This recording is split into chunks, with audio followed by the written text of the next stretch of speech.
Good afternoon, this is Cheryl PV coming to you on day number 85 of Time to Live My Purpose Journey. I am a best-selling author, speaker, and inner love coach. And today I want to talk to you about stop underestimating yourself. Stop underestimating the gifts and talents that God has instilled inside of you, that He is expecting you to walk in your purpose, what He has given you, what He has blessed you with. He wants you to share that with the world because we are called to make a difference, to impact the world, to make a difference and be a blessing to others. And you can't be that blessing. You can't make a difference. You can't impact the world if you are underestimating your abilities, your gifts, and your talents. It's time to stop doing that. Now, I want to share a story with you, a true story, about how I underestimated my gifts and talents that God bestowed upon me because of fear and because of the experiences or situations or circumstances that happened in my life that caused me to underestimate myself.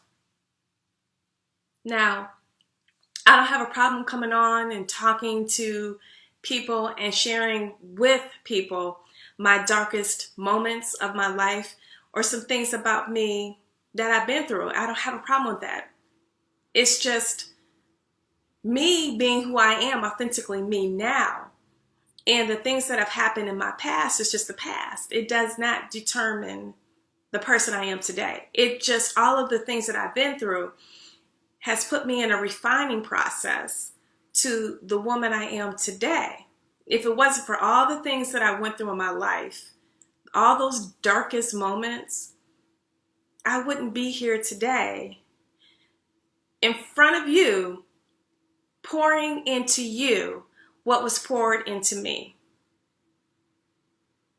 Now, it's no secret. I've shared with a lot of people, even on this platform, that I grew up with low self-esteem. I didn't like myself. I didn't love myself. My father abandoned me when I was a young girl at the age of 4. He ended up getting remarried by the age of 6 when I was 6 years old.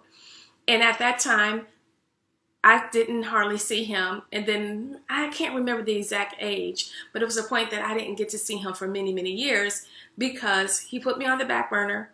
He, honored his wife's feelings that she didn't want me around.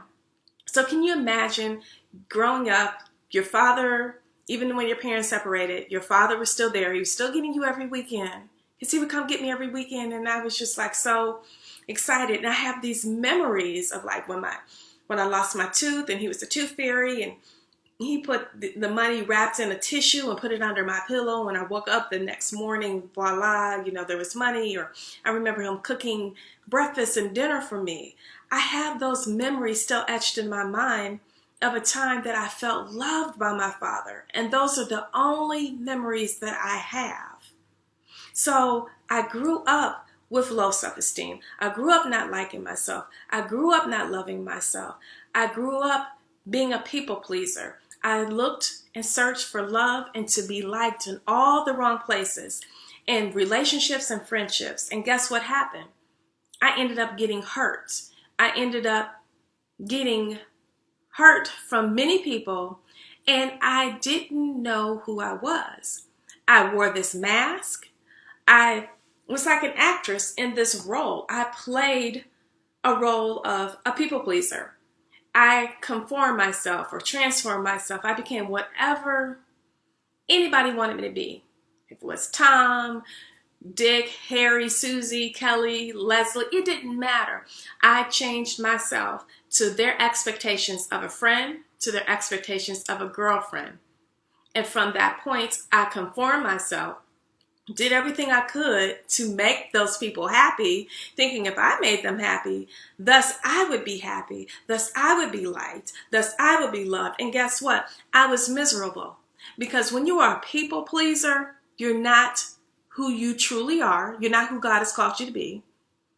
They are never happy because you can't make anybody happy. And they're always going to find fault with you. They're always still going to find something that's wrong with you. You can do everything and be everything that they want you to be, but they will never be happy with who you are because you are not you. So for many years, I continued to be a people pleaser for many, many years. And guess who was my best friend? Fear. I underestimated my gifts and talents and abilities as a young girl growing up as a teenager. There's things that I wanted to do. I wanted to be a cheerleader. I wanted to run track. I wanted to go out for the girls' basketball team. But guess who told me I wasn't good enough? Fear. Guess who said you wouldn't be liked because your father didn't like you? Your father didn't love you. Nobody else is going to pick you for that team. Nobody else is going to cheer you on or want you to run track or any of that. I mean, fear spoke to me and said, hey, I'm your best friend.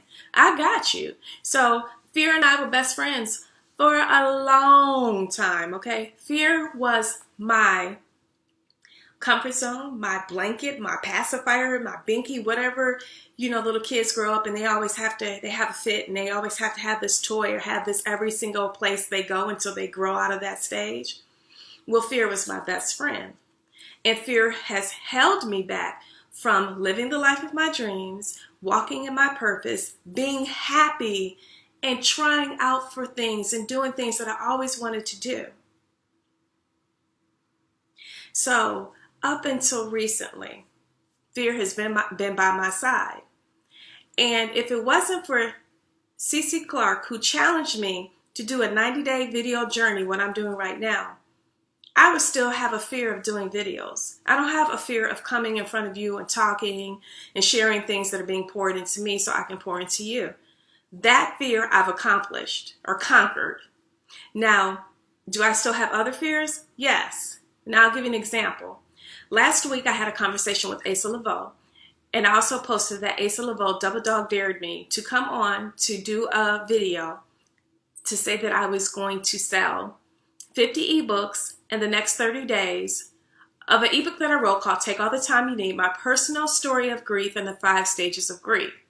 Now, he said to me, I didn't even know you had written an ebook. He says, how come I don't know that? And I said, I don't know. And he kept saying, how come I said, I don't know. Well, the reason was, what else could it have been? But fear, right? Fear of telling people, hey, I wrote this ebook. Fear of putting it out there. Because I actually wrote the ebook a year ago, but decided in April to put it on Amazon. So over a year and a half, I've been sitting on something that I wrote because of fear, because I underestimated myself, saying, well, maybe no one would like it or listen to me or respect me or want to buy it, because I still had that little ounce of still wanting to be accepted and liked. Just because you conquer something, you get over something, doesn't mean that you're not going to be tested in that same area again. You're going to continue to be tested in things in your life until you learn the lesson, until you conquer it as well. So he said, okay, go ahead and do that. So I did. I posted it, and one person, Shalita Gray, who I appreciate so much, bought my ebook. And I said, wow, one person bought my ebook. And I'm going to tell you, I wasn't happy. I'm given this challenge. I come on and say, hey, Asa Laveau has given me this challenge. I want to be successful. I want to sell 50 ebooks in 30 days. Come out, support me. This ebook is wonderful. It'll help heal you. It'll help you learn how to cope with grief. It will give you a better understanding of yourself and the things that happen to you when you lose a loved one. Or you could share it with someone or give it to someone who has lost a loved one, etc. Okay? So I was not happy about that. But when I sat down and really thought about it, what Asa was trying to do was teach me a lesson. He was trying to teach me a lesson to say this. You've been sitting on something that you've done. You have used your gift, your talents, and your abilities that God has bestowed upon you to write a book from your personal experience of something that you went through, the darkest moment in your life, where God pulled you out of that pit of depression, of anger, of suicide. Even though I had a son, it still didn't matter. To lose my mother and grandmother 2 weeks apart, to watch them both be in hospice, to pass slowly before my eyes and there was nothing I could do. I had no control. And to fall into that pit and to look up and to see all these friends and family members who said, I'm here for you. And I just felt like I just heard nothing but lip service. So I'm down in this pit. And I'm looking up and I'm saying, okay, no one's throwing me a lifeline. No one's throwing me a rope. No one's throwing me a ladder. No one's not even jumping down in the pit with me to go through this. So I'm sitting in this pit, sometimes sitting, sometimes standing, jumping, right, to get out. And the walls is nothing but dirt. And I'm trying to grab at the walls, thinking I can climb like I'm Spider-Man, okay? And then I would just fall down and look. And I had my hand, I'm seriously outstretched, saying, help me. But no one helped me. And the day that I said to God, I said, look, I don't know what my purpose is. I don't know why I'm here. I feel like I'm a mistake. My mom's gone. The only one who loved me unconditionally. What am I supposed to do?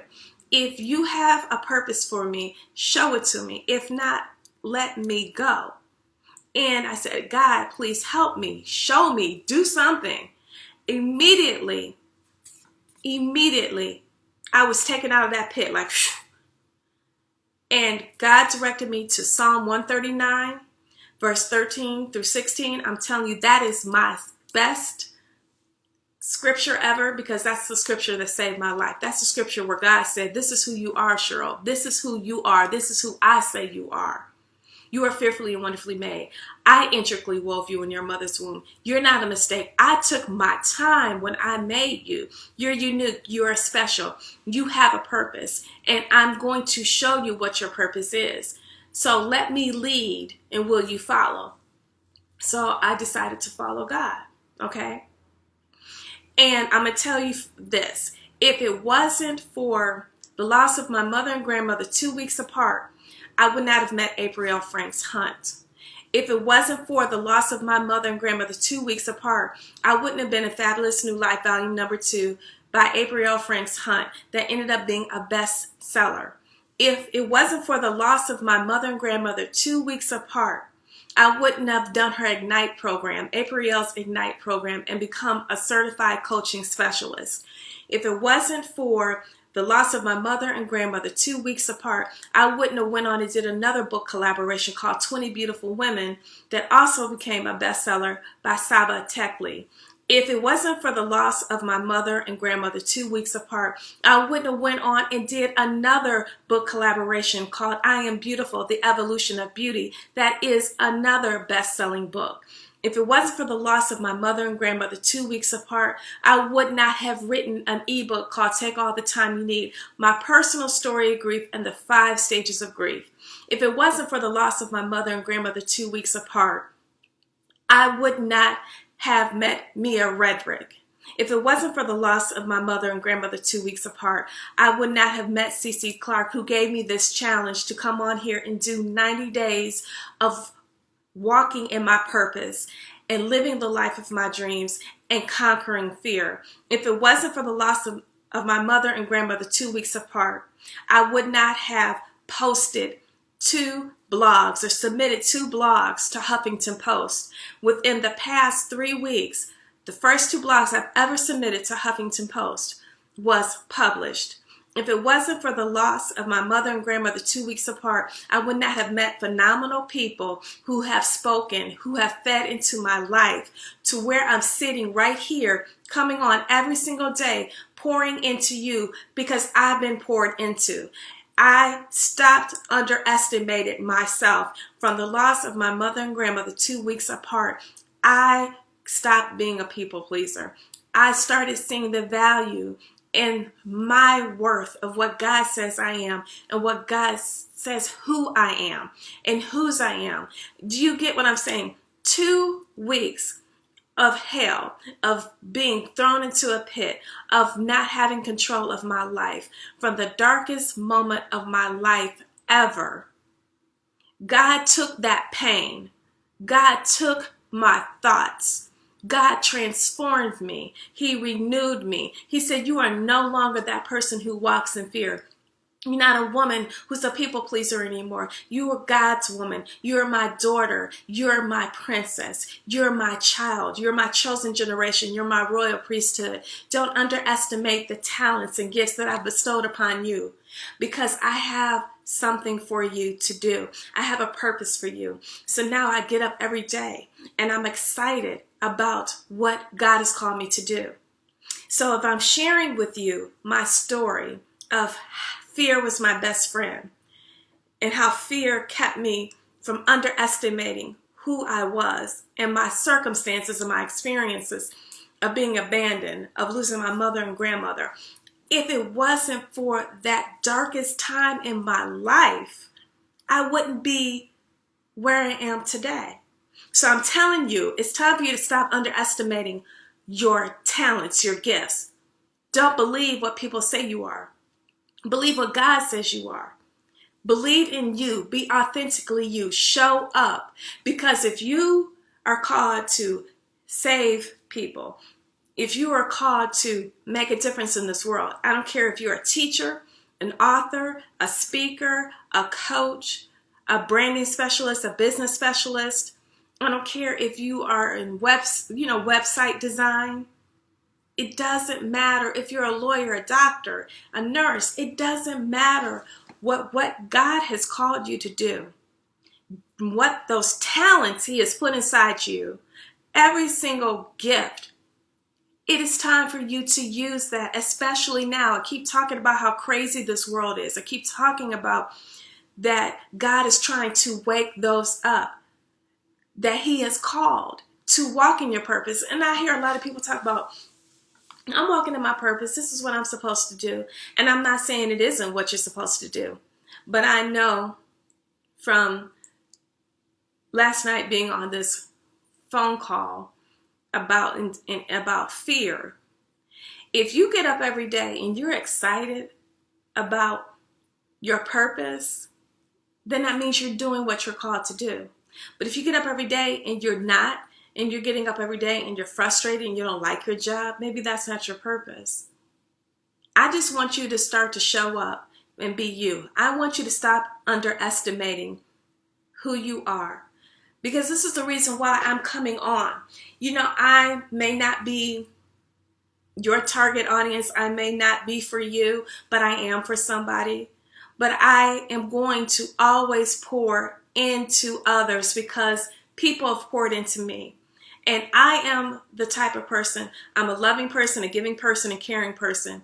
And I have no problems of sharing knowledge, information, power, nuggets, things that I'm learning with you.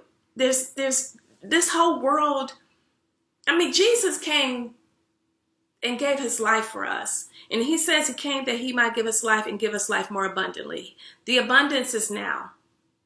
This is enough in this world to go around for everybody to have abundance of wealth, health, happiness, joy, relationships. It's enough. So it's time for you to start showing up and stop underestimating who you are.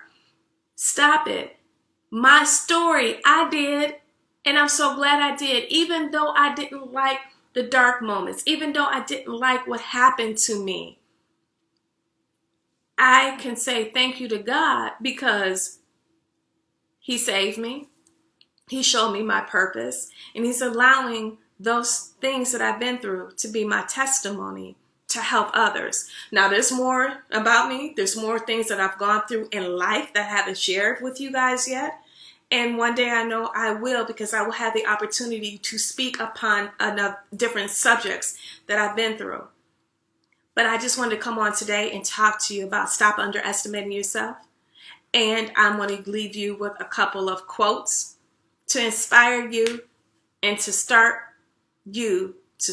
believing in your abilities and your talents. And it's time to go out there in that world, say goodbye to fear. Make fear your distant cousin. But because fear is not my favorite and it's not my best friend anymore. I'm just letting you know. I'm finally able to say fear is not my best friend. So here's a couple of quotes for you for today.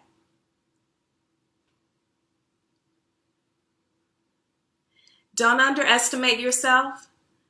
Remember, without your presence, someone's life won't be complete. I got to read that again. You got to really get this in your spirit. And I'm saying this to me, to encourage me as well. Do not underestimate yourself. Remember, without your presence, someone else's life won't be complete. Your presence is a gift to this world. Don't underestimate yourself or your abilities. Truly, you were made for greatness. I'm going to post those two on my timeline. These are amazing quotes that you guys should be writing down and looking at this every single day. Every single day. I thank you for tuning in to me on day number 85, the Time to Live My Purpose journey. Only have 5 more days of the 90-day journey. And I have something else coming up next that God is saying that I need to do next. So I won't share that with you until I'm done with this 90-day journey. Thanks for tuning in. I hope you have a great rest of the day. And remember, stop underestimating yourself.